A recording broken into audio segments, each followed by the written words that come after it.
और उसकी पत्नी सीमा को गांव में एक पुराना विशाल घर बेहद सस्ते दामों में मिला था।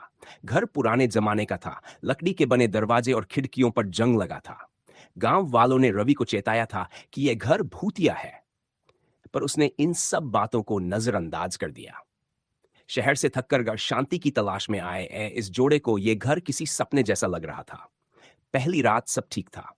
रवि और सीमा ने अपना सामान सजाया और रात के खाने के बाद सोने चले गए। लेकिन आधी रात को एक अजीब सी आवाज ने सीमा की नींद खोल दी।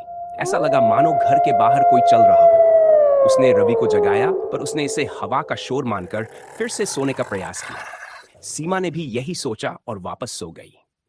अगले दिन जब वे गांव के दुकानदार से कुछ सामान लेने गए, तो उसने फिर से रवि को चेताया, इस घर में कुछ अजीब है, रात के समय वहां कभी मत रुकना। रवि ने हंसते हुए इस चेतावनी को नजरअंदाज किया। दूसरी रात जब वे दोनों सोने गए, तो घर के अंदर से दरवाजों के बंद होने और खुलने की आवाजें आने लगीं।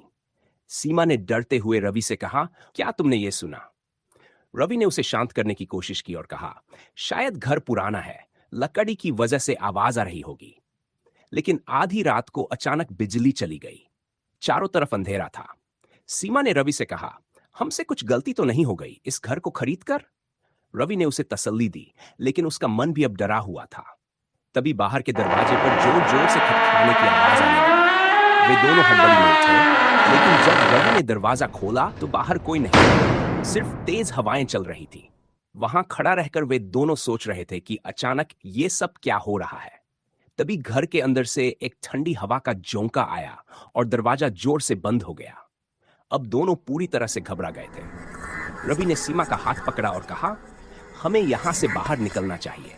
जैसे ही वे घर के दरवाजे की ओर बढ़े, अचानक घर की सभी खिड़कियां अपने आप बंद हो गई।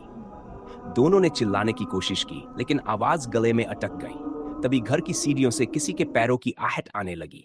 नीचे उतरती आहट धीरे धीरे उनके करीब आ रही थी। वे दोनों डर के मारे स्तब्ध हो गए। सामने की दीवार पर एक परछाई दिखी जो उनकी ओर बढ़ रही थी। कौन है? रवि ने हिम्मत करके पूछा, लेकिन कोई जवाब नहीं आया।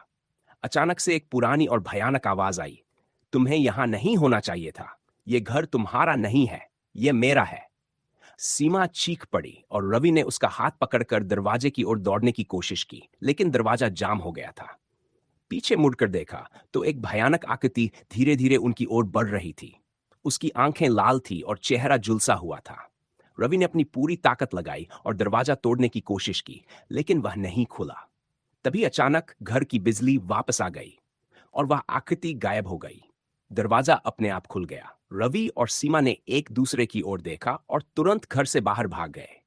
सुबह होते ही उन्होंने उस घर को छोड़ने का फैसला कर लिया। जब उन्होंने गांव वालों को यह बात बताई, तो उन्होंने बताया कि उस घर में पहले एक परिवार रहता था जो रहस्यमय परिस्थितियों में मारा गया था। तब से उस घर में जाने वाला कोई वापस नहीं लौटा। रवि और सीमा ने वह गांव छोड़ दिया, लेकिन उनके दिलों में वह रात हमेशा के लिए एक डरावनी याद बनकर रह गई।